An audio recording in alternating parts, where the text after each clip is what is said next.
Hello and welcome to the preview of PMP exam immersion for Udemy. This is a course with your friends Phil and Roy, and this is a quick preview for you to see how the course flows. It's very dynamic, it's in front of a live audience, and extremely engaging. Let's jump into the preview. You need to think about it like this in an organic fashion. There is always a vision for where you want to go, hopefully on every endeavor. All right, Roy, in the world of Agile, what kind of things are we thinking about when we talk about vision? What should we be thinking about, and whose job is that in an Agile setting? So vision is owned by the stakeholders, not owned by the team. And the intent with the vision is what are they building and why are they building it? It's not how, and that's an important aspect. It's not how you're going to do it. It's what and why, the big picture view. What outcomes are we trying to solve? What problems are we trying to solve? That's the purpose. Let's talk about the charter. We don't hear that word very often in Agile. We hear it a whole lot, but I think we just haven't been exposed to the intricacies because it is a word in Agile, isn't it, Roy? It is.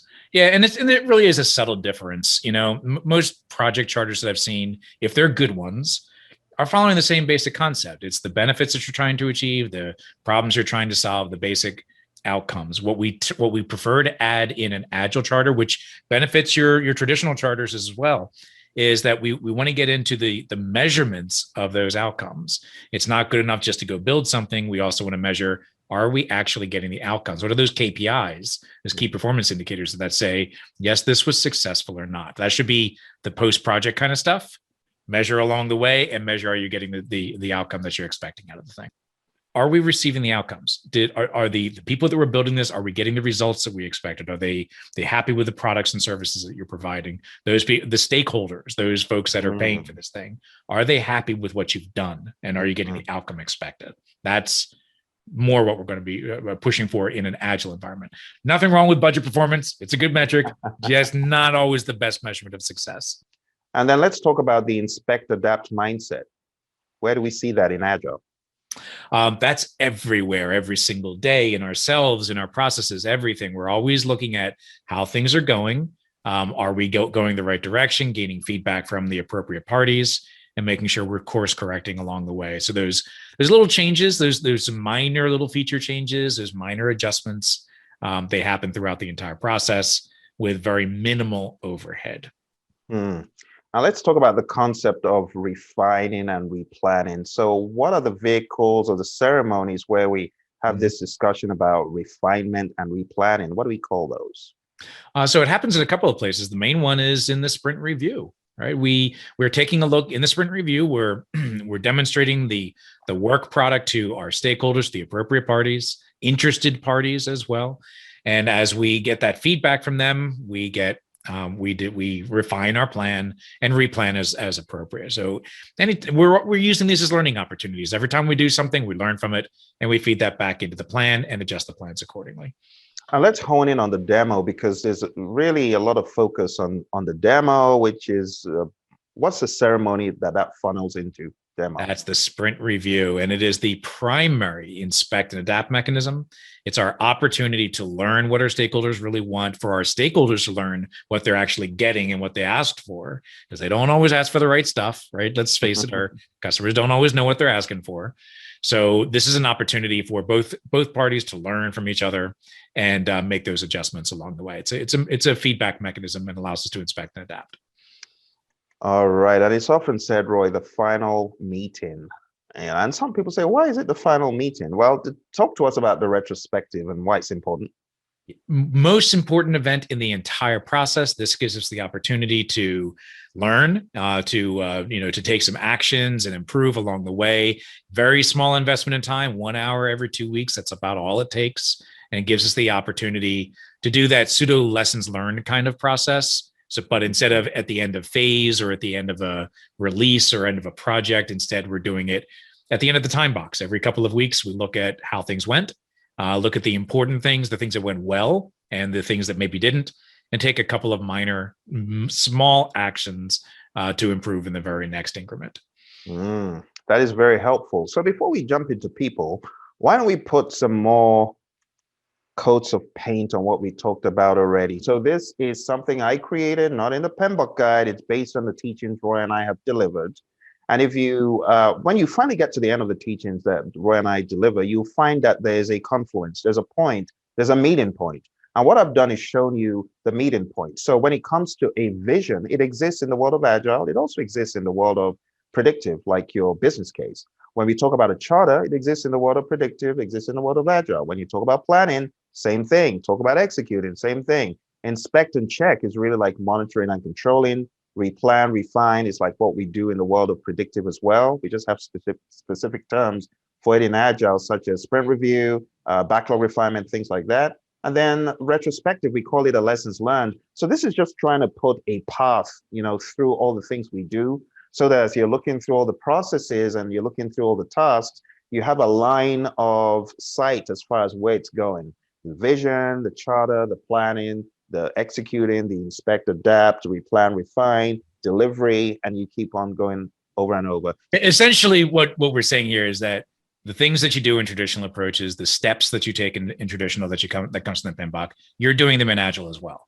You're doing them a slightly different way, maybe slightly different times, but they still exist. You still have all the same constraints and restrictions and all that kind of good stuff as you would have in waterfall, but you still got to do all this stuff. So if you really want to be in the hybrid mindset, which is I can use anything to do what I need to do, at a high level, this is what you need to do on any project: vision, charter, plan, execute, inspect, adapt, replan, refine, demo, deliver, and retrospect. On any project, this is what you have to do. And you can do that across any project, predictive or otherwise. So maybe a good name for this will be a hybrid view to project management, maybe, or a hybridized view of project management. And we just want you to feel fluid. Like if you go to the Agile Practice Guide, page 19, you have this continuum. We want you to be able to think across a continuum, fluidly, dynamically, not thinking, oh, I'm Agile today. No, just look at it as I got work to do. I got stuff to do. How am I going to do it? I'm just going to do it. Remember Roy's Shuhari, right? Roy, you want to walk us through the re stage? What is the final stage? Yeah, the re stage is essentially mastery. And if you remember, Shuhari it's a learning approach or a learning journey. And Shuhari is, apprentice, journeyman, and mastery. Re is mastery. And the concept with mastery is you no longer care about the process or what it is you're doing. It's just habit, and you just do it. You're not thinking about it. Is it this or this? You just do. You just act because it's part of your nature. It's part of your DNA. Absolutely. So you could be anywhere on this continuum. You could be anywhere, and you're not thinking, okay, today I'm in the middle of the. No. You're just doing what you need to do based on the assessment you make in the very beginning. In the very beginning, remember the Stacy complexity model Roy talked about? It's really what works best. Is this a simple project? Is it very predictive? Very predictable? Yes. And in the beginning, I asked you a question about the business you did, because I know that what you do, you've mastered it to such a high degree that it is very, very predictive.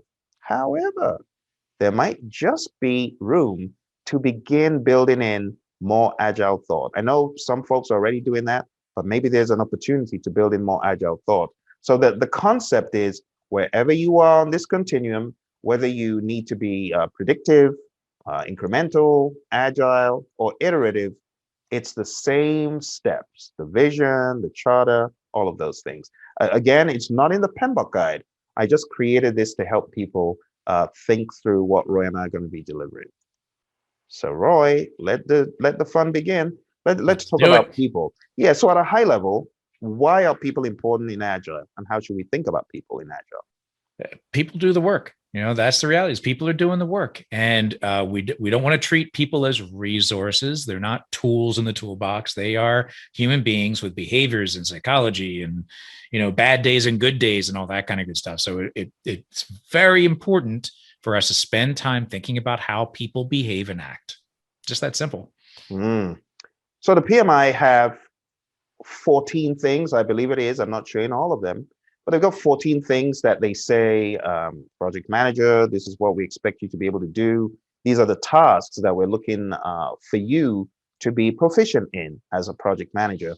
So we are going through all the 14, but we will not be able to hit all 14 today, obviously, because of time. But I want to go through really quick PMI's breakdown, because their breakdown could throw you off if you're very analytical in mind and thinking, okay, what are the steps? the way the PMI has it, you ready for the surprise? It is not in logical order. You don't start off dealing with people by managing conflict. That means there's a problem. You don't just manage conflict. There are other things that should follow. So it's not in order, right? So manage conflict, lead a team, support team performance, empower team members and stakeholders, ensure team members and stakeholders are adequately trained, build a team, address and remove impediments, obstacles, and blockers for the team, negotiate project agreements, collaborate with stakeholders, build a shared understanding, engage and support virtual teams, define team ground rules, right? Project team charter, team agreements, and things like that. Mentor relevant stakeholders, and lastly, promote team performance through the application of EI.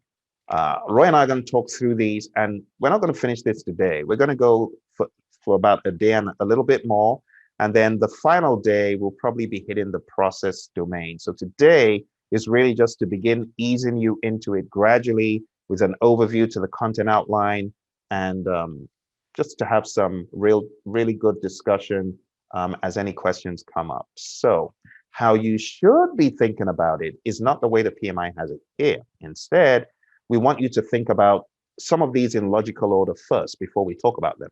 So you would build a team before you start resolving conflict, except you're in conflict with yourself. Heaven help us. So the way they have it, think about it differently, like build a team, define team ground rules, lead a team, build shared understanding, ensure team members and stakeholders are adequately trained, mentor relevant stakeholders, empower team members and stakeholders, and now manage conflict is a good discussion to have. Engage and support virtual teams, collaborate with stakeholders, address and remove impediments, obstacles, and blockers for the team, support team performance, promote team performance through the application of EI, and negotiate project agreements. And that's how we want you to think about it. That's the logical order that you should or typically go through it on a project. And that concludes our preview of PMP Exam Immersion. We would like to hear from you. If you have questions all throughout the course, don't hesitate to ask them. Remember, at different checkpoints, we have quizzes, 5 questions long, to test and find knowledge gaps. At the end of the people domain, we have a mock exam, and at the end of the business domain, we have another mock exam on the process and business areas. Let's get straight into the next session.